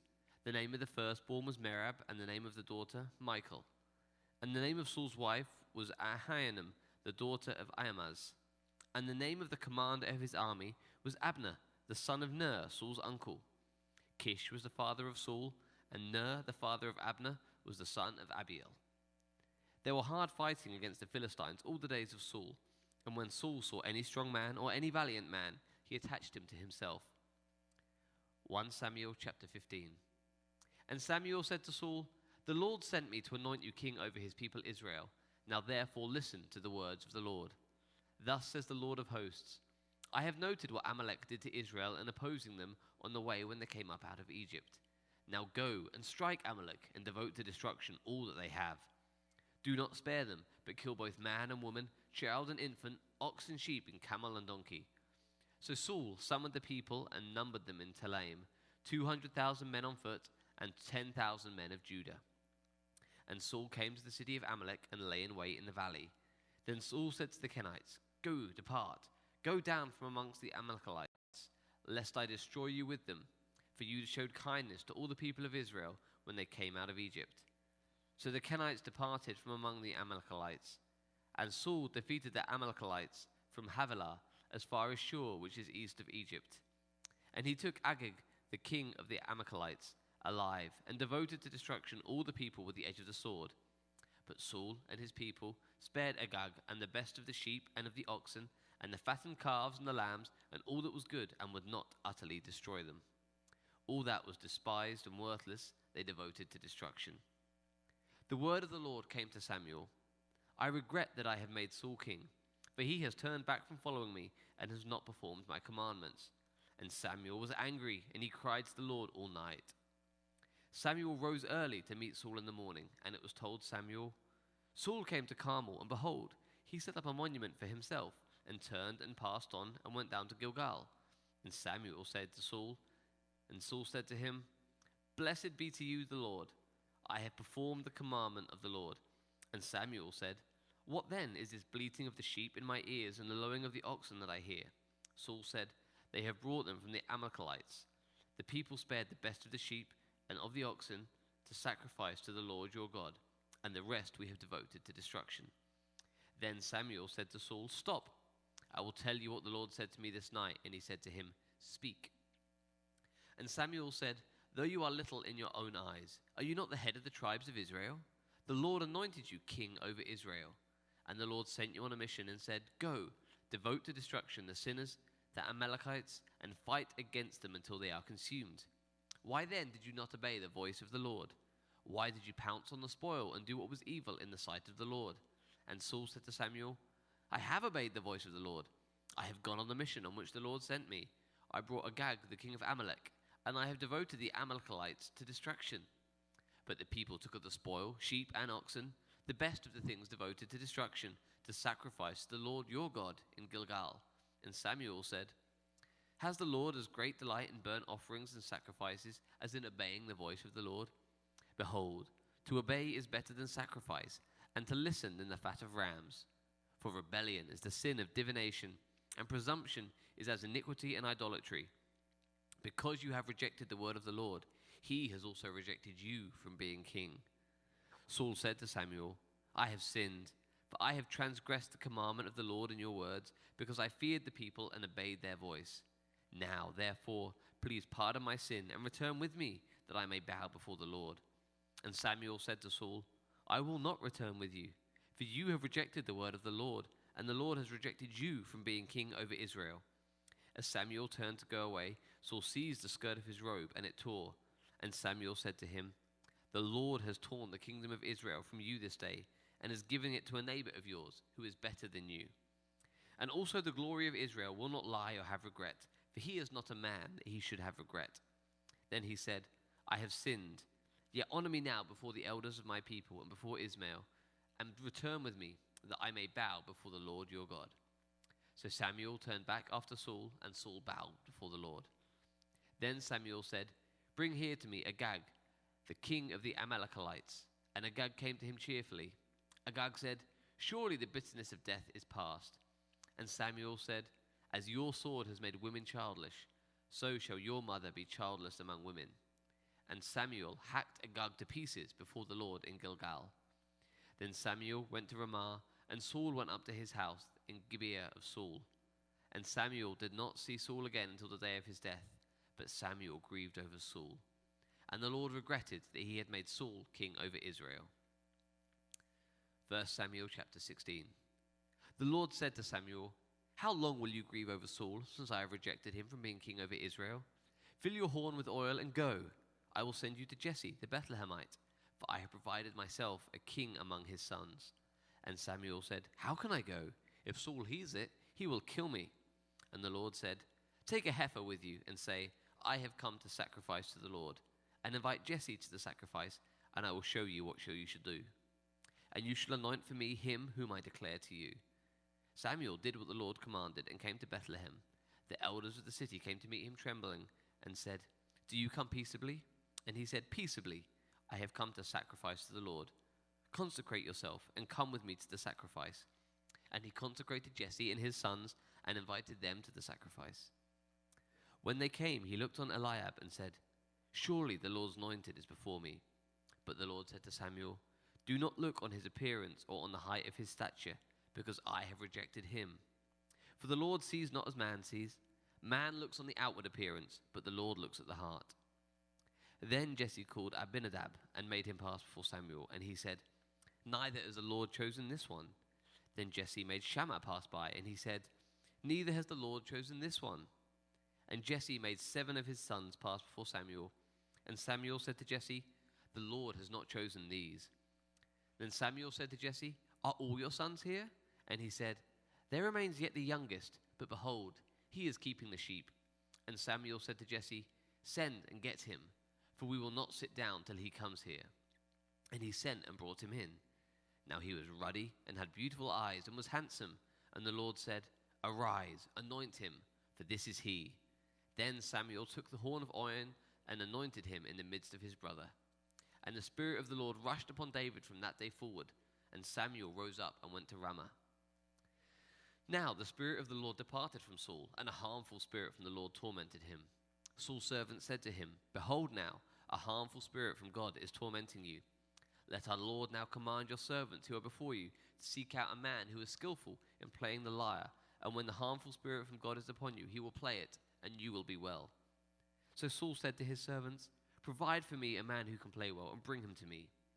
One of the young men answered, "Behold, I have seen a son of Jesse the Bethlehemite, who is skillful in playing, a man of valor, a man of war, prudent in speech, and a man of good presence, and the Lord is with him." Therefore Saul sent messengers to Jesse and said, "Send me David your son, who is with the sheep." And Jesse took a donkey laden with bread, and a skin of wine, and a young goat, and sent by David his son to Saul. And David came to Saul and entered his service. Saul loved him greatly, and he became his armor-bearer. And Saul sent to Jesse, saying, "Let David remain in my service, for he has found favor in my sight." And whenever the harmful spirit from God was upon Saul, David took the lyre and played it with his hand. So Saul was refreshed and was well, and the harmful spirit departed from him. 1 Samuel chapter 17. Now the Philistines gathered their army for battle, and they were gathered at Socoh, which belongs to Judah, and a camp between Socoh and Azekah in Ephes-dammim. And Saul and the men of Israel were gathered and encamped in the valley of Elah, and drew up in line of battle against the Philistines. The Philistines stood on the mountain on the one side, and Israel stood on the mountain on the other side, with a valley between them. And there came out from the camp of the Philistines a champion named Goliath of Gath, whose height was 6 cubits and a span. He had a helmet of bronze on his head, and he was armed with a coat of mail, and the weight of the coat was 5,000 shekels of bronze. And he had bronze armor on his legs, and a javelin of bronze slung between his shoulders. The shaft of his spear was like a weaver's beam, and his spear's head weighed 600 shekels of iron. His shield-bearer went before him. He stood and shouted to the ranks of Israel, "Why have you come out to draw up for battle? Am I not a Philistine, and are you not servants of Saul? Choose a man for yourselves, and let him come down to kill me. If he is able to fight with me and kill me, then we will be your servants. But if I prevail against him and kill him, then you shall be our servants and serve us." And the Philistine said, "I defy the ranks of Israel this day. Give me a man that we may fight together." When Saul and all Israel heard the words of the Philistine, they were dismayed and greatly afraid.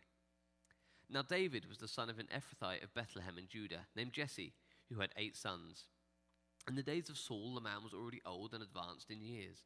The 3 oldest sons of Jesse had followed Saul into the battle, and the name of his 3 sons in the battle were Eliab the firstborn, and next to him Abinadab, and the third Shammah. David was the youngest. The 3 eldest followed Saul, but David went back and forth from Saul to feed his father's sheep at Bethlehem. For 40 days the Philistine came forward and took his stand, morning and evening. And Jesse said to David his son, "Take for your brothers an ephah of this parched grain and these 10 loaves, and carry them quickly to the camp to your brothers. Also take these 10 cheeses to the commander of their 1,000. See if your brothers are well, and bring some token from them." Now Saul and they and all the men of Israel were in the valley of Elah, fighting with the Philistines. David rose early in the morning and left the sheep with the keeper, and took the provisions and went, as Jesse had commanded him. And he came to the encampment as the host was going out to the battle line, shouting the war cry. And Israel and the Philistines drew up for battle, army against army. And David left the things in charge of the keeper of the baggage, and rang to the ranks and went and greeted his brothers. As he talked with them, behold, the champion of the Philistines of Gath, Goliath by name, came up out of the ranks of the Philistines and spoke the same words as before, and David heard him. All the men of Israel, when they saw the man, fled from him and were much afraid. The men of Israel said, "Have you seen this man who has come up? Surely he has come up to defy Israel. And the king will enrich the man who kills him with great riches, and will give him his daughter, and make his father's house free in Israel." And David said to the man who stood by him, "What should be done for the man who kills this Philistine and take away the reproach from Israel? For who is this uncircumcised Philistine, that he should defy the armies of the living God?" And the people answered him in the same way, "So shall it be done to the man who kills him." Now Eliab his eldest brother heard when he spoke to the men. And Eliab's anger was kindled against David, and said, "Why have you come down? And why have you left these few sheep in the wilderness? I know your presumption and the evil of your heart, for you have come down to see the battle." And David said, "What have I done now? Was it not but a word?" And he turned away from him toward another, and spoke in the same way, and the people answered him again as before. When the words that David spoke were heard, they repeated them before Saul, and he sent for him. David said to Saul, "Let no man's heart fail because of him. Your servant will go and fight with this Philistine." And Saul said to David, "You are not able to go against this Philistine and fight with him, for you are but a youth, and he has been a man of war from his youth." But David said to Saul, "Your servant used to keep sheep for his father, and when there came a lion or a bear and took a lamb from the flock, I went after him and struck him and delivered it out of his mouth. And if he arose against me, I caught him by his beard and struck him and killed him. Your servant has struck down both lions and bears, and this uncircumcised Philistine shall be like one of them, for he has defied the armies of the living God." And David said, "The Lord who delivered me from the paw of the lion and from the paw of this bear will deliver me from the hand of this Philistine." And Saul said to David, "Go, and the Lord be with you." Then Saul clothed David with his armor. He put a helmet of bronze on his head and clothed him with a coat of mail. And David strapped his sword over his armor. And he tried in vain to go, for he had not tested them. And David said to Saul, "I cannot go with these, for I have not tested them." So David put them off. Then he took his staff in his hand, chose 5 smooth stones from the brook, and put them in his shepherd's pouch. His sling was in his hand, and he approached the Philistine. And the Philistine moved forward and came near to David, with his shield bearer in front of him. And when the Philistine looked and saw David, he disdained him, for he was but a youth, ruddy and handsome in appearance. And the Philistine said to David, "Am I a dog that you come to me with sticks?" And the Philistine cursed David by his gods. The Philistine said to David, "Come to me, and I will give your flesh to the birds of the air and to the beasts of the field." Then David said to the Philistine, "You come to me with a sword and with a spear and with a javelin, but I come to you in the name of the Lord of hosts, the God of the armies of Israel, who you have defiled. This day the Lord will deliver you into my hand, and I will strike you down and cut off your head. And I will give the dead bodies of the host of Philistines this day to the birds of the air and to the wild beasts of the earth, that all the earth may know there is a God in Israel, and that all this assembly may know the Lord saves not with sword and spear, for the battle is the Lord's, and he will give you into our hand." When the Philistine arose and came out and drew near to meet David, David ran quickly towards the battle line to meet the Philistine. And David put in his hand in the bag and took out a stone, slung it, and struck the Philistine on his forehead. The stone sank into his forehead, and he fell face into the ground. So David prevailed over the Philistine with a sling and with a stone, and struck the Philistine and killed him. There was no sword in the hand of David. Then David ran and stood over the Philistine, took his sword and drew it out of his sheath, and killed him and cut off his head with it. When the Philistines saw that their champion was dead, they fled. And the men of Israel and Judah rose with a shout and pursued the Philistines as far as Gath and the gates of Ekron, so that the wounded Philistines fell on the way from Shaaraim as far as Gath and Ekron. And the people of Israel came back from chasing the Philistines, and they plundered their camp. David took the head of the Philistine and brought it to Jerusalem, but he put his armor in his tent.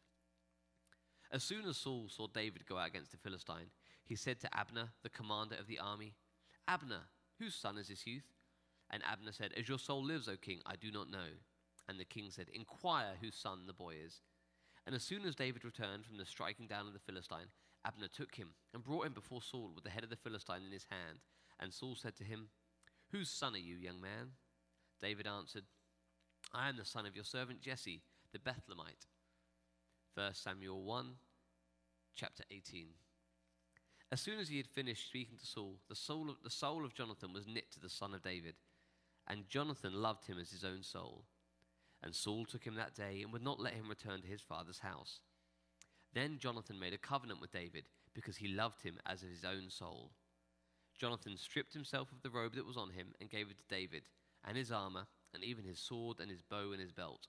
And David went out and was successful wherever Saul sent him, so that Saul set him over the men of war.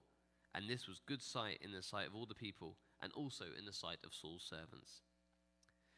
As they were coming home, when David returned from striking down the Philistine, the women came out of all the cities of Israel, singing and dancing to meet King Saul, with tambourines, with songs of joy, and with musical instruments. And the women sang to one another as they celebrated, "Saul has struck down his thousands, and David his 10,000s." And Saul was very angry, and this saying displeased him. He said, "They have ascribed to David 10,000s, and to me they have ascribed thousands. And what more can he have but the kingdom?" And Saul eyed David from that day on. The next day, a harmful spirit from God rushed upon Saul, and he raved within his house while David was playing the lyre, as he did day by day. Saul had his spear in his hand, and Saul hurled the spear, for he thought, "I will pin David to the wall." But David evaded him twice.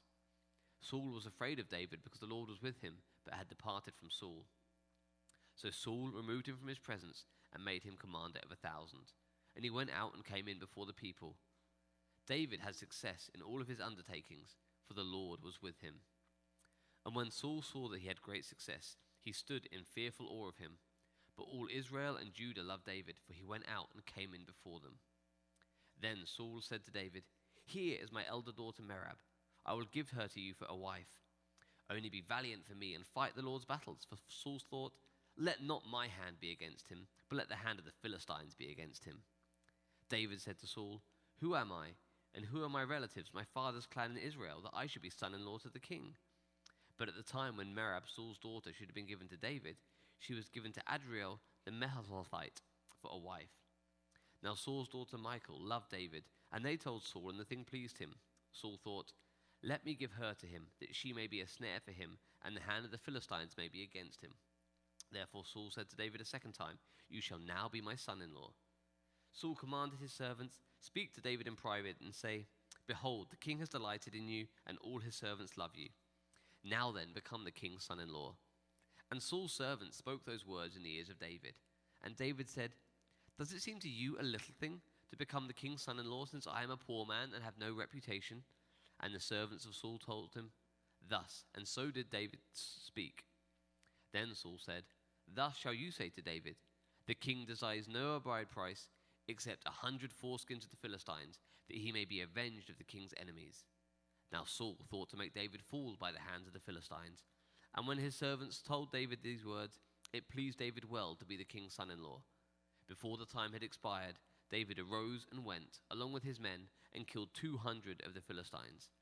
David brought their foreskins, which were given in full number to the king, that he might become the king's son-in-law. And Saul gave him his daughter Michal for a wife. But when Saul saw and knew that the Lord was with David, and that Michal, Saul's daughter, loved him, Saul was even more afraid of David. So Saul was David's enemy continually. Then the commanders of the Philistines came out to battle, and as often as they came out, David had more success than all the servants of Saul. so that his name was highly esteemed.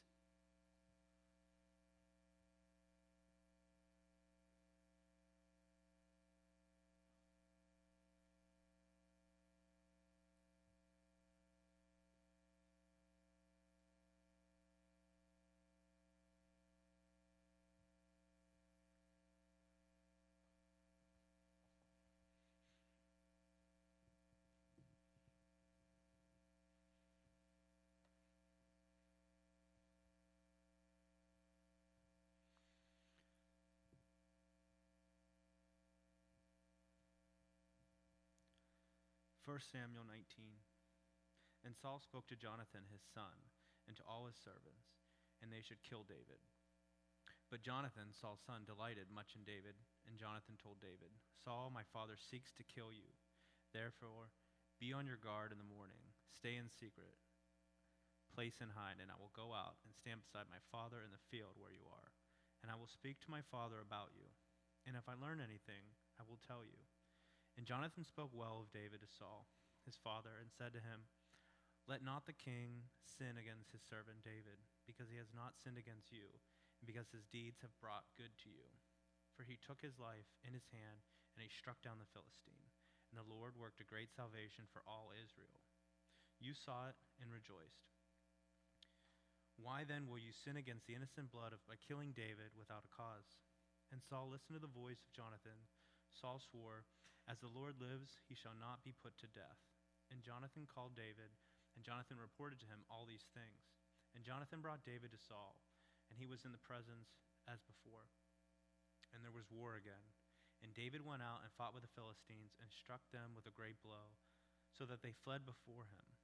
Then a harmful spirit from the Lord came upon Saul, as he sat in the house with his spear in his hand, and David was playing the lyre.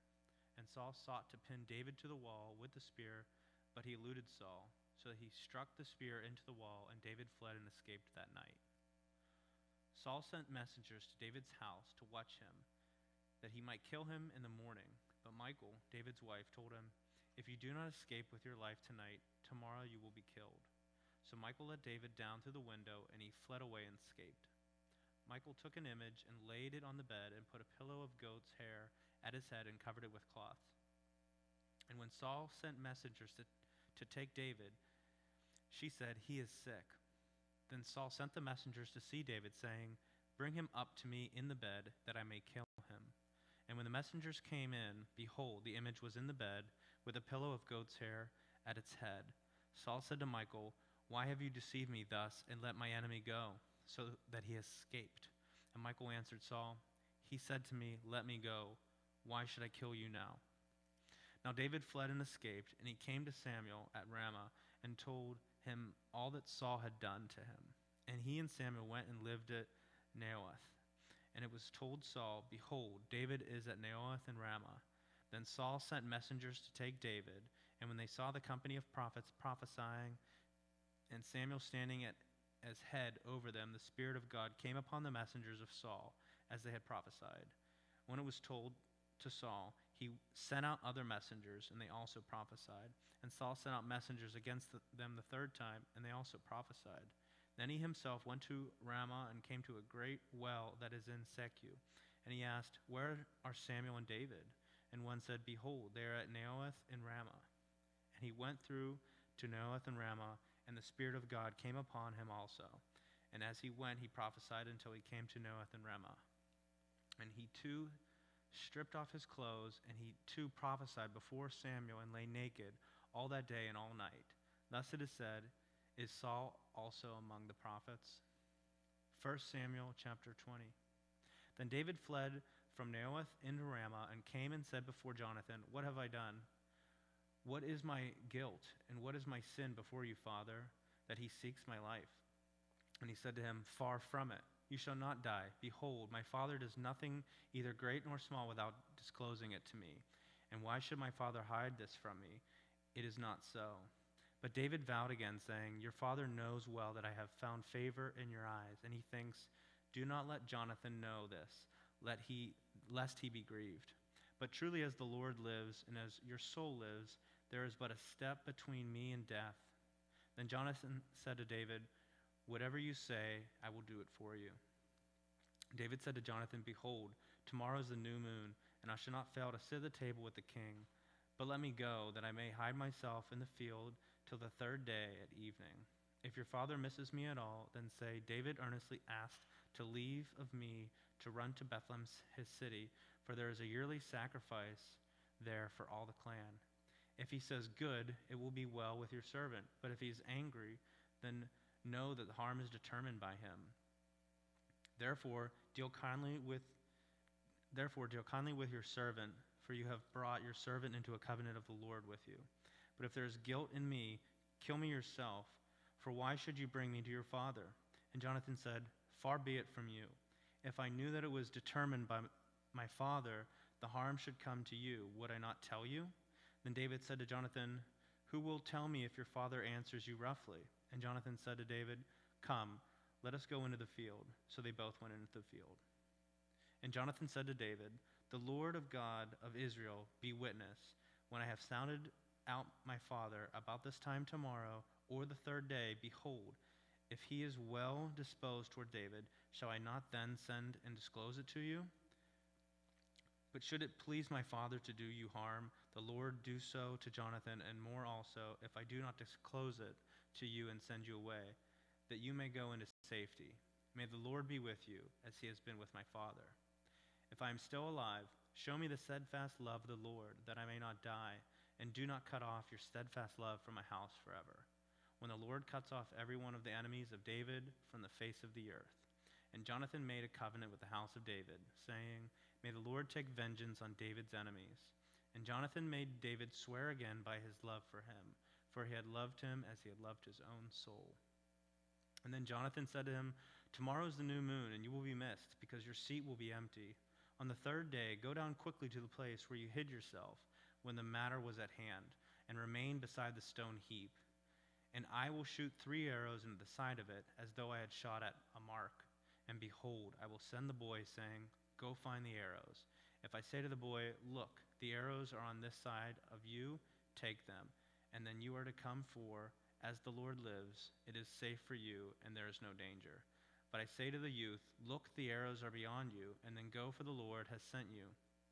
And as for the matter of which I have spoken, behold, the Lord is between you and me forever." So David hid himself in the field.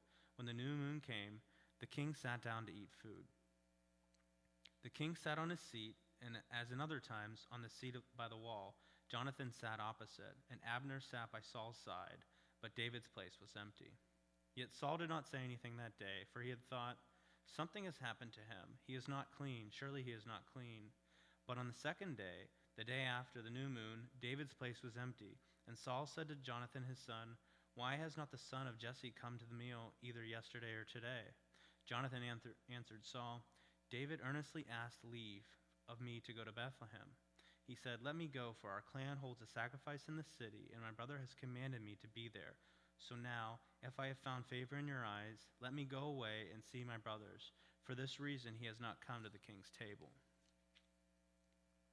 Then Saul's anger was kindled against Jonathan, and he said to him, "You son of a perverse, rebellious woman, do I not know that you have chosen the son of Jesse to your own shame, and to the shame of your mother's nakedness? For as long as the son of Jesse lives on earth, neither you nor your kingdom shall be established. Therefore, send and bring him to me, for he shall surely die." Then Jonathan answered Saul his father, Why should he be put to death? What has he done?" But Saul hurled his spear at him to strike him. So Jonathan knew that his father was determined to put David to death. And Jonathan rose from the table in fierce anger and ate no food the second day of his month, for he was grieved for David because his father had disgraced him.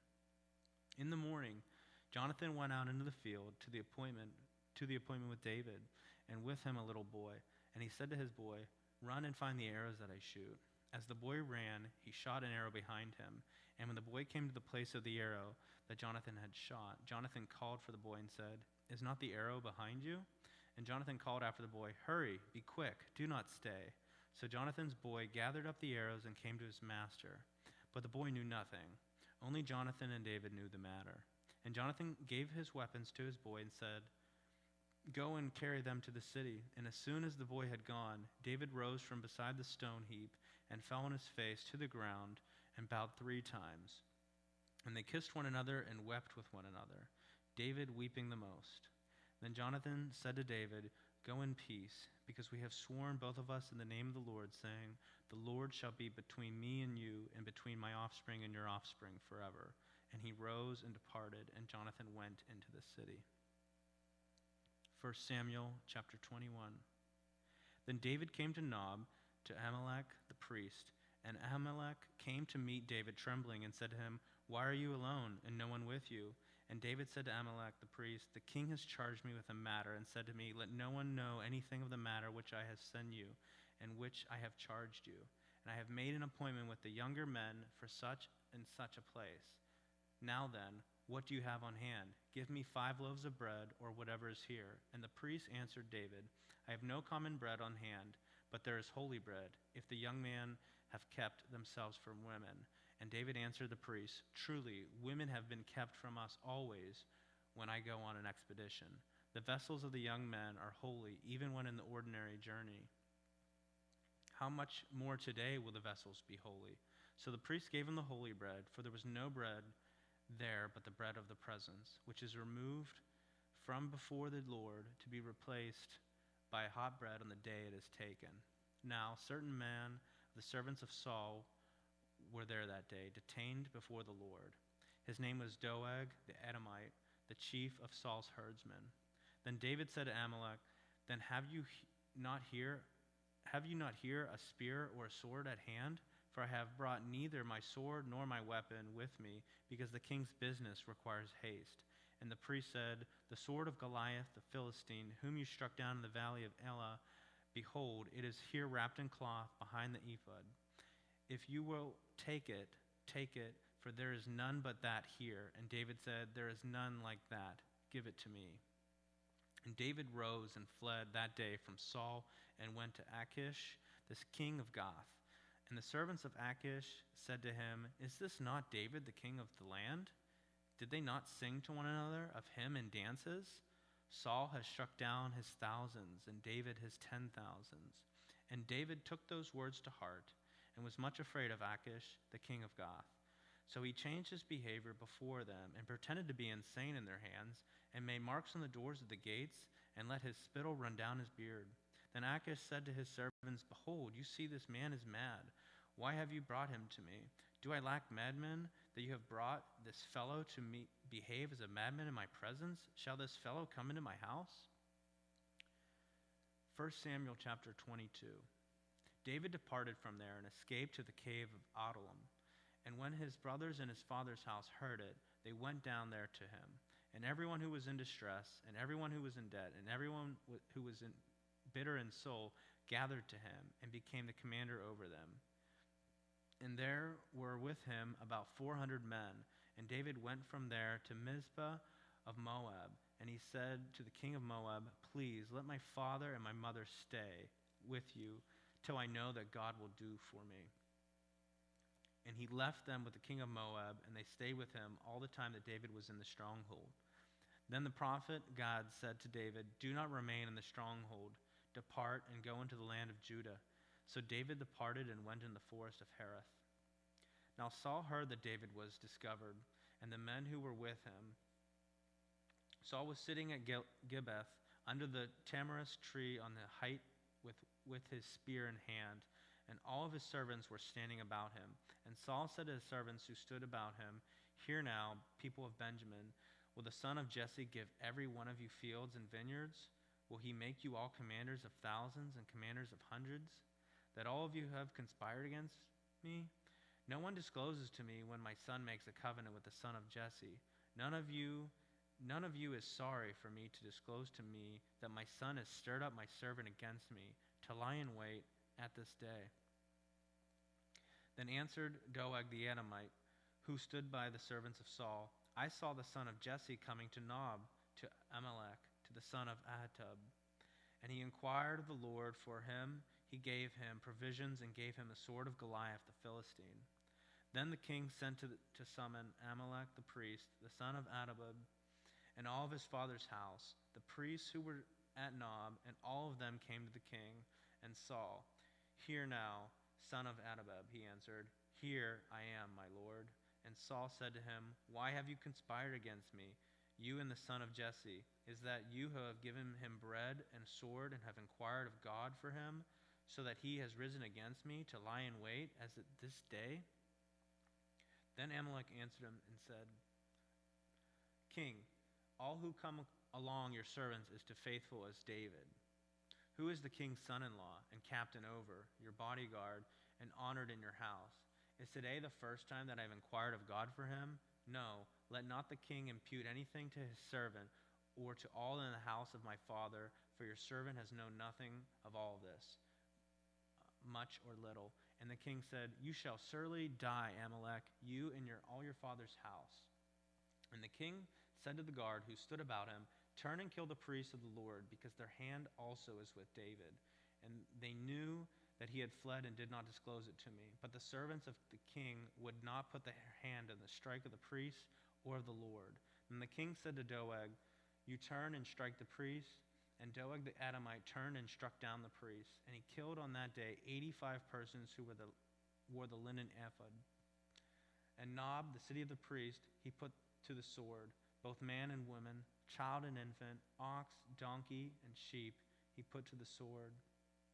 But one of the sons of Amalek, the sons of Atub, named Abiathar, escaped and fled after David. And Abiathar told David that Saul had killed the priests of the Lord. And David said to Abiathar, I knew on that day when Doeg the Edomite was there that he would surely tell Saul, I have occasioned the death of all the persons of your father's house. Stay with me. Do not be afraid, for he who seeks my life seeks your life. With me you shall be in safekeeping. 1 Samuel chapter 23. Now they told David, Behold, the Philistines are fighting against Keilah and are robbing the threshing floors. Therefore David inquired of the Lord, Shall I go and attack these Philistines? And the Lord said to David, Go and attack the Philistines and save Keilah. But David's men said to him, Behold, we are afraid here in Judah. How much more then if we go to Keilah against the armies of the Philistines? Then David inquired of the Lord again, and the Lord answered him, Arise, go to Keilah, for I will give the Philistines into your hand. And David and his men went to Keilah and fought with the Philistines, and brought away their livestock and struck them with a great blow. So David saved the inhabitants of Keilah. When Abiathar the son of Amalek had fled to David to Keilah, he had come down with an ephod in his hand. But it was told that Saul that David had come to Keilah. And Saul said, God has given him into my hand, for he has shut himself in my entering a town that he has shut himself in by an entering town has gates and bars. And Saul summoned all the people to war to go to Keilah to besiege David and his men. David knew that Saul was plotting harm against him, and he said to Abiathar the priest, Bring the ephod here. And then David said, O Lord, the God of Israel, your servants have surely heard that Saul seeks to come to Keilah to destroy the city on my account. Will the men of Keilah surrender me into his hand? Will Saul come down as your servants have heard? O Lord, the God of Israel, please tell your servant. And the Lord said, He will come down. And then David said, Will the men of Keilah surrender me and my men into the hand of Saul? And the Lord said, They will surrender you. And then David and his men, who were about 600, arose and departed from Keilah, and they went wherever they could go. When Saul was told that David had escaped from Keilah, he gave up expedition. And David remained in the strongholds in the wilderness and the hill country of the wilderness of Ziph. And Saul sought him every day, but God did not give him into his hand. David saw that Saul had come out to seek his life. David was in the wilderness of the Ziph at Horosh. And Jonathan, Saul's son, rose and went to David at Horosh and strengthened his hand in God. And he said to him, Do not fear, for the hand of Saul my father shall not find you. You shall be king over Israel, and I shall be next to you. Saul my father also knows this. And the two of them made a covenant before the Lord. David remained at Horosh, and Jonathan went home. Then the Ziphites went up to Saul and Gibeah and saying, Is not David hiding among us in the strongholds of Horish on the hill of Hachilah, which is south of Jeshimon? Now come, O king, according to all your heart's desire, and come down, and our part shall be to surrender him into the king's hand. And Saul, may you be blessed by the Lord, for you have compassion on me. Go make yet more sure. Know and see the place where his foot is, and who has seen him there. For it is told me that he is very cunning. So therefore, take note of all lurking places where he hides, and come back to me with sure information. Then I will go with you, and if he is in the land, I will search him out among all the thousands of Judah.